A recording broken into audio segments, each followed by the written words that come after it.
지난 여름은 정말이지 너무나 무더운 나날의 연속이었습니다. 요즘도 이제 좀 쌀쌀해지긴 했는데 그러다가 간혹 낮에 온도가 22도 또 23도 이렇게 올라갈 때가 있습니다. 그런데 요즘에 온도계 22도, 23도 이러면 속으로 이 정도면 제법 시원하겠는데 이런 생각이 듭니다. 예전 같으면 여름 날씨죠. 여름 기온입니다. 광주에 와서 무더운 여름을 보내던 중에 시원하고 맛있는 콩국수 집이 있다고 해서 따라간 적이 한 번 있습니다. 먹는 것 때문에 줄 서고 하는 것을 그다지 좋아하지 않는 사람인데 그 집에 갔더니 점심시간이 한참 전인데도 제법 긴 줄이 가게 밖까지 나와 있더라고요. 15분 정도 기다린 후에 가게에 들어가서 자리에 앉았는데 사장님이 오시더니 뭐 먹을 거냐 물어보지도 않고 대뜸 콩국수 한 그릇씩 뚝뚝 내려주십니다. 이게 뭔가 싶어가지고 둘러보았더니 그 가게에 파는 음식 종류가 딱 그거 하나인 겁니다. 콩국수 한 그릇. 그것도 곱빼기 이런 것도 없습니다. 그냥 무조건 한 그릇이에요. 더 먹고 싶으면 더 갖다 줍니다. 콩을 더 먹고 싶다고 하면 또 갖다 줘요. 먹을 만큼 먹었으면 나가면서 계산만 하면 됩니다. 뭐 이렇게 장사를 하나 싶어가지고 콩국수를 먹으면서 좀 곰곰이 생각해 봤습니다. 아니 왜 이 사장님은 왜 이렇게 장사를 하는 걸까? 이 가게가 뭐가 특별한가 한번 생각해 보았죠. 콩물 갈아내는 맷돌이 기계에 연결되어 쉴 새 없이 돌아갑니다. 종업원들은 끊임없이 오가면서 콩국수를 가져다 주고 또 콩물을 채워주고 면을 갖다 줍니다. 자리를 일어서는 손님들은 너나 할 것 없이 모두 배를 든든하게 채우고 1인분 값만 계산하고 나갑니다. 단골들이 주변에서 하는 이야기를 들어보니까 옛날에는 맷돌로 직접 갈았다고 합니다. 그런데 지금은 힘이 드니까 기계의 힘을 빌려서 콩을 갈아내죠. 예전에는 곱빼기 양도 팔았다고 합니다. 그런데 지금은 얼마를 먹던 그냥 1인분만 돈 내면 됩니다. 변하지 않은 것이 있기도 합니다. 그것은 무엇일까요? 콩국수를 줄 때 면을 주고 그 위에 바로 갈아낸 그 콩, 그리고 물도 섞지 않고 그 콩 갈아낸 것에 곱게 간 얼음을 이렇게 얹어주는 거예요. 그거를 맨 처음에 쓱쓱 비비면 막 뻑뻑하다가도 얼음이 녹지 않습니까? 그러면 시원한 콩국수가 되는 거예요. 그것만큼은 예나 지금이나 똑같이 나온다고 손님들이 말을 하더군요. 다른 것은 다 변해도 손님에게 주는 맛은 변하지 않았기에 무더운 날씨에도 사람들이 그 햇빛을 맞아가면서 견뎌가면서 줄을 서서 먹는 가게가 된 것 아닌가 싶습니다. 예수님이 예루살렘에 들어가십니다. 그리고 성전에 올라가시죠. 성전 뜰 안에 있던 장사꾼들을 내어 쫓으십니다. 주변에 있는 사람들이 도대체 당신이 무슨 권한이 있어 이런 일들을 하느냐고 묻자 예수님은 도리어 그들에게 질문을 하시죠. 마가복음 11장 30절로 33절 말씀 길지만 우리 함께 봉독해 보겠습니다. 요한의 세례가 하늘로부터냐 사람으로부터냐 내게 대답하라. 그들이 서로 의논하여 이르되 만일 하늘로부터라 하면 어찌하여 그를 믿지 아니하였느냐 할 것이니 그러면 사람으로부터라 할까 하였으나 모든 사람이 요한을 참 선지자로 여김으로 그들이 백성을 두려워하는지라. 이에 예수께서 대답하여 이르되 우리가 알지 못하노라 하니 예수께서 이르시되 나도 무슨 권위로 이런 일을 하는지 너희에게 이르지 아니하리라 하시니라. 아멘. 예수님은 자신이 세례 요한보다 더 큰 자이심 그리고 그 세례 요한이 길을 예비한 메시아이심을 그들에게 질문으로 가르치셨습니다. 이후 예수님은 대제사장, 율법교사, 바리새인 그리고 헤롯 당원에 이르기까지 그리고 직전에는 부활을 믿지 않는 사두개인과 논쟁을 벌이시지요. 그들이 하는 질문에 다 대답을 해 주십니다. 그리고 오늘 본문은 이렇게 시작합니다. 서기관 중 한 사람이 그들이 변론하는 것을 듣고 예수께서 잘 대답하신 줄을 알고 나와 묻되 모든 계명 중에 첫째가 무엇이니까? 여기 한 명의 서기관이 있습니다. 서기관은 본래 하나님의 말씀인 토라를 계속해서 옮겨 적는 사람을 의미합니다. 그러기에 그는 율법에 능통한 사람이었어요. 전문가였습니다. 그런 그가 예수님이 하시는 논쟁들을 곁에서 가만 지켜보니 예수님의 말씀이 대단히 인상적인 겁니다. 제사장과 서기관과 바리새인들, 심지어 정치인들의 그 현란한 그 말솜씨에 지지 않고 본질을 꿰뚫는 답변을 하셨기 때문입니다. 그래서 문득 그 모습을 지켜보던 이 서기관도 예수님께 자신이 오래전부터 가지고 있던 질문 하나를 건네고 싶어 합니다. 그 질문은 예수님을 시험하는 것이 아니었습니다. 정말 그가 궁금해하는 것이고 그가 오랫동안 고민해 왔던 것이기에 그는 이 예수님을 통하여서 그 질문에 명쾌한 답을 얻고자 한 것이지요. 그는 예수님께 물었습니다. 모든 계명 중에 가장 으뜸이 되는 계명은 무엇입니까? 이 질문의 근저에는 이러한 이해가 있습니다. 당시 유대인들의 계명은 모세가 하나님으로부터 받은 이 10계명만 있는 것이 아니라 흔히 말하는 장로들의 전통이라 불리우는 613개의 계명이 있었습니다. 이것은 모세오경인 창세기, 출애굽기, 레위기, 민수기, 신명기에 나와 있는 법들을 일일이 세분화한 것이죠. 모세오경을 살펴보면 법조문들이 나오는 것을 볼 수 있는데 그것을 한 절 한 절 다 따로 떼어내서 하나하나의 법조문으로 만드는 것입니다. 이 계명들은 248개의 하라는 계명과 또 365개의 하지 말라는 계명으로 이루어져 있습니다. 그 중에 84번째, 84번째 계명은 아주 유명한 계명입니다. 안식일에 아무 일도 하지 말라. 이 계명은 대단히 지키기 어려운 계명으로 유명했습니다. 그래서 성경에서도 예수님이 이 계명을 두고 많은 사람들과 논쟁을 벌이시죠. 예수님뿐만이 아니라 그 당시에 있던 사람들 중에서도 이를 두고 이 계명을 엄격하게 지켜야 된다는 사람과 유연하게 지켜야 된다는 사람들로 나뉘게 됩니다. 그리고 결국 이 613개의 계명을 다 온전히 지켜야 한다. 아니다. 지킬 수 없으니 중요한 것만 지켜야 한다. 이렇게 서로 다른 해석과 의견을 가진 사람들로 서로 나뉘게 된 것입니다. 서기관의 질문은 이런 것입니다. 이렇듯 누구는 이 계명을 꼭 지켜야 하고 누구는 이 계명 지키지 않아도 된다고 하는데 그렇다면 누구나 다 한 목소리로 이 계명만큼은 꼭 지켜야 한다고 하는 으뜸되는 제일 가는 계명이 있으면 그것이 무엇이라고 생각하십니까? 그것만큼은 우리를 한 마음으로 묶어줄 수 있는 계명이니 알려주십시오라고 질문한 것이죠. 이에 대해 예수님은 이렇게 답하시지요. 오늘 본문 말씀입니다. 예수께서 대답하시되 첫째는 이것이니 이스라엘아 들으라.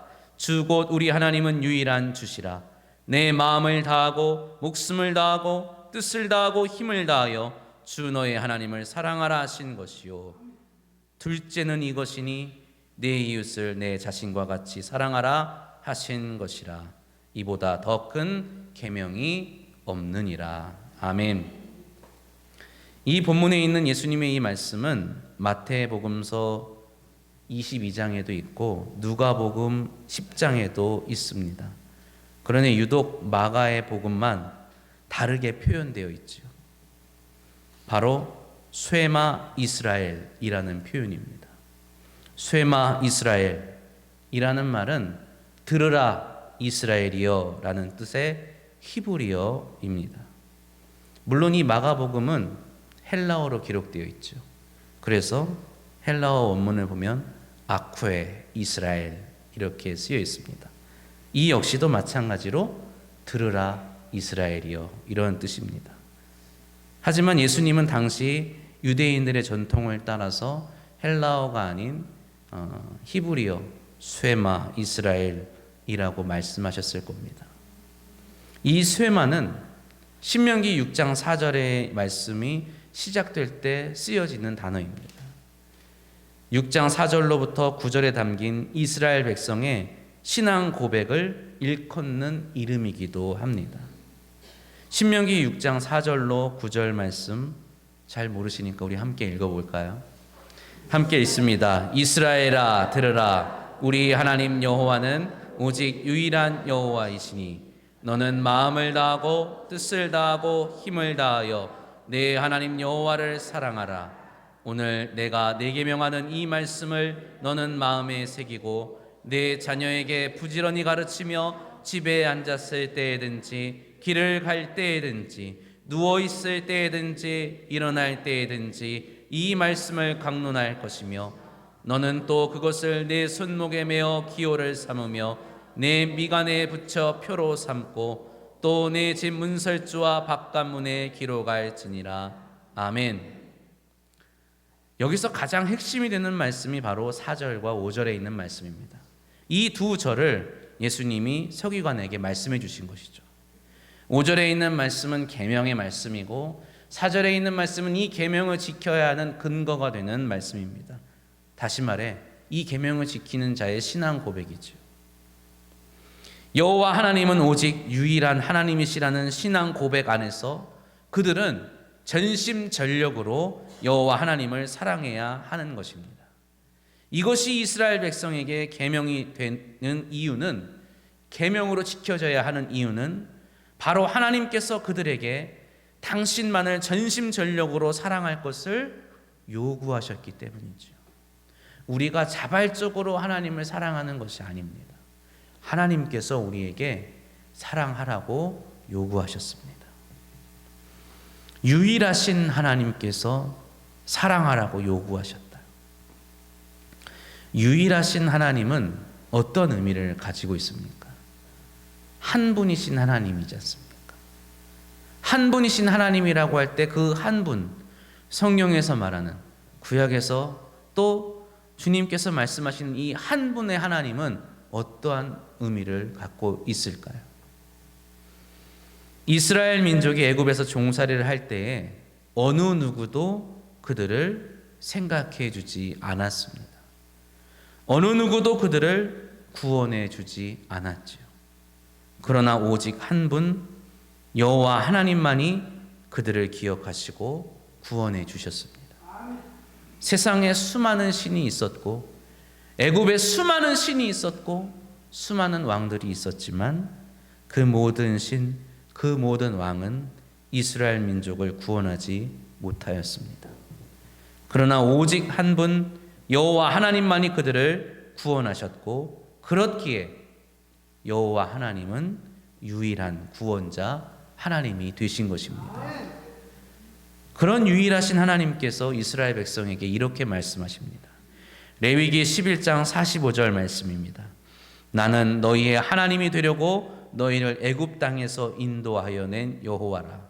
내가 거룩하니 너희도 거룩할지어다. 아멘. 이 말씀에서 가장 강하게 드러나는 의미는 무엇일까요?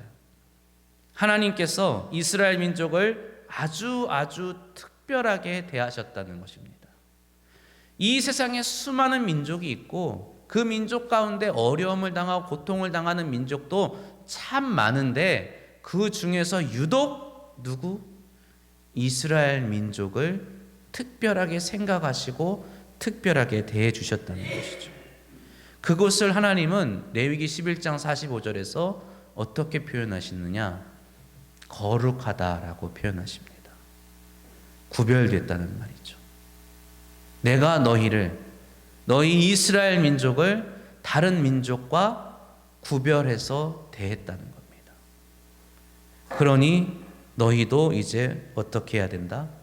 나를 수많은 신들 가운데 구별해서 특별하게 대해 주어야 한다고 말씀하시는 거죠. 그래서 하나님께서는 이 약속을 따라서 한결같이 이스라엘 백성을 특별하게 사랑해 주십니다. 그들이 어떠한 일을 하든 어떠한 몹쓸 짓을 저지르든 하나님은 그들을 사랑해 주시죠. 그런데 이스라엘 백성은 어떻습니까? 하나님을 한결같이 사랑하는데 실패하고 맙니다. 하나님께 늘 제사는 드렸을지 몰라도, 그래서 성전에 있는 제단에 불은 꺼지지 않았을지 몰라도 하나님을 사랑하는 마음이 다른 곳으로 향할 때가 너무나도 많았습니다. 수많은 실패 끝에, 수많은 착오 끝에, 수많은 아픔과 슬픔 끝에 그들은 깨닫게 됩니다. 하나님을 사랑하기 위해서는 무엇보다도 내 곁에 있는 이웃을 내 자신처럼, 내 몸처럼 사랑할 수 있어야 한다는 것을 말입니다. 성전에 올라가서 제사를 드리고 제물을 끊임없이 드리고 모든 것을 갖다 바쳐도 하나님을 사랑하는 것이 아닐 수도 있다는 것을 그들이 깨달은 것이죠. 무너져가는 예루살렘을 향하여 하나님께서는 이스라엘 백성에게 이웃을 속이고 압제하며 횡포를 부리는 것에 대해서 질책하십니다. 자신에게 제사를 드리지 않느냐 이런 말씀하지 않으시고, 오히려 그들은 그 순간에도 하나님께 제사를 열심히 드렸다고 성경은 기록하고 있죠. 하나님은 오히려 그것을 말씀하지 않으시고 그 이웃에게 압제를 행하고 횡포를 부리고 속이는 그것을 오히려 지적하시면서 질책하시죠. 그러고 그것이 곧 하나님 당신에게 행한 일이라고 하나님이 말씀하십니다. 그리고 이러한 하나님의 계명에 관한 이해를 갖고 있던 서기관은 예수님의 말씀에 크게 공감하고 이렇게 대답합니다. 본문 말씀 33절 말씀입니다. 또 마음을 다하고 지혜를 다하고 힘을 다하여 하나님을 사랑하는 것과 또 이웃을 자기 자신과 같이 사랑하는 것이 함께 있습니다. 전체로 드리는 모든 번제물과 기타 제물보다 나으니이다. 아멘. 제단에 불이 꺼지지 않고 끊임없이 제물을 드리는 것보다 전심전력으로 하나님을 사랑하는 것, 다시 말해 내 이웃을 내 몸과 같이 사랑하는 것이 낫다고 그는 말하는 것입니다. 그리고 예수님은 바로 이 서기관의 이 고백이 당신께서 이 땅에 내려오신 이유, 그리고 당신께서 십자가 위에서 이루시는 성취하시는 하나님의 나라의 정체성이라고 말씀하시는 거죠. 그리고 이 서기관에게 네가 하나님 나라에서 멀지 않았다고 칭찬하십니다. 사랑하는 성도 여러분, 하나님은 우리를 사랑하십니다. 믿으시기 바랍니다. 하나님은 우리를 사랑하십니다. 하나님만이 우리를 사랑해 주십니다. 이 세상의 많은 것들이 우리를 사랑한다고 말합니다. 사랑해 주는 척 합니다. 그러나 실상 우리를 진정으로 사랑해 주시는 분은 한 분, 여호와 하나님 뿐이십니다. 우리는 그 사랑을 힘입어 그가 아낌없이 내어주신 독생하신 아들 예수 그리스도 안에서 구원을 받고 거듭난 사람입니다. 이 세상의 어느 누구가 사랑하는 이를 위하여 자신의 아들을 내어주시겠습니까? 그러한 면에서 예수님께서 말씀하신 이 쇠마의 고백, 즉 여호와 하나님은 오직 한 분 하나님이시라는 고백은 우리의 고백이기도 합니다. 믿으시기를 바랍니다. 우리도 여호와 하나님 한 분만으로, 그 아들 예수 그리스도 한 분만으로 구원받은 사람이기 때문입니다. 갈대아 우르에서 아브라함을 부르신 하나님께서 애굽에 있는 이스라엘을 부르십니다. 바벨론 땅에 포로된 백성을 부르신 하나님께서 갈릴리와 유대 땅과 사마리아와 땅 끝까지 이르는 모든 사람들을 부르십니다. 그리고 오늘 이 자리에 있는 저와 여러분도 부르십니다. 하나님의 부르심은 변하지 않았습니다. 하나님의 사랑도 변하지 않았습니다. 그렇게 우리를 향하신 하나님의 요구 또한 변하지 않았습니다. 하나님은 아브라함에게 당신만을 따르라고 요구하십니다. 출애굽한 이스라엘 백성에게 하나님은 거룩하라고 요구하십니다. 무너져가는 예루살렘을 보시며 그들에게 공의와 자비를 요구하십니다. 그리고 당신의 아들을 보내시고 그를 십자가에 달리게 하시고 그 예수 그리스도를 본받아서 그를 믿는 모든 자에게 이웃을 자신의 몸과 같이 사랑하라고 요구하시는 것입니다. 세월은 흐르고 흘렀습니다. 그러나 하나님의 부르심은 동일하고 하나님을 향한 사명 또한 동일하다는 것을 기억하시기를 바랍니다. 그렇기에 주의 몸된 교회는 오늘도 마음을 다하고 목숨을 다하고 뜻을 다하고 힘을 다하여 한 분이신 여호와 하나님을 사랑하는 자들이 되어야 합니다. 그리고 그 뜻, 그 변치 않는 사명을 감당하기 위하여 오늘 우리는 새롭게 장로님들과 또 안수 집사님을 교회 일꾼으로 세우게 되었습니다. 그분들만 사명을 갖는 것이 아닙니다. 우리 모두의 사명이라는 것을 기억하시기를 바랍니다. 쇠마 이스라엘, 들으라 하나님의 백성들이여, 주 곧 우리 하나님은 유일한 주시라. 이 믿음 안에 속하는 모든 성도들에게 주시는 사명임을 기억하시기를 바랍니다. 세월이 흘렀습니다. 또 세월은 흐를 것입니다. 많은 것이 변했고 변할 것입니다. 그러나 변치 않는 것도 있고 변치 말아야 하는 것도 있습니다. 내년이 돼서 다시 무더운 여름이 찾아오면 저 다시 한번 그 콩국수집에 가려고 합니다. 변하는 것도 있겠죠. 사장님이 더 이상 힘들어서 못하겠다고 이제 밖에 나오지도 않고 알바만 있을지도 모릅니다. 그럼에도 불구하고 제가 기대하는 것 하나 뭐가 있습니까? 그 맛은 변하지 않을 것이라는 기대가 있기에 내년에도 기회가 되면 함께 가시죠. 우리 역시 주께 받은 사명을 항상 기억해야 합니다. 그리고 감당해야 합니다. 그것이 우리가 이 자리, 이곳에 서 있는 이유입니다. 저와 우리 모든 광남의 가족이 유일하신 하나님께 드릴 수 있는 가장 귀한, 가장 온전한 제물은 여전히 이것 하나이기 때문입니다. 우리 함께 12장 29절 31절 말씀 봉독하겠습니다. 예수께서 대답하시되 첫째는 이것이니 이스라엘아 들으라, 주 곧 우리 하나님은 유일한 주시라. 내 마음을 다하고 목숨을 다하고 뜻을 다하고 힘을 다하여 주 너의 하나님을 사랑하라 하신 것이요, 둘째는 이것이니 내 이웃을 내 자신과 같이 사랑하라 하신 것이라. 이보다 더 큰 계명이 없느니라. 아멘. 기도합니다.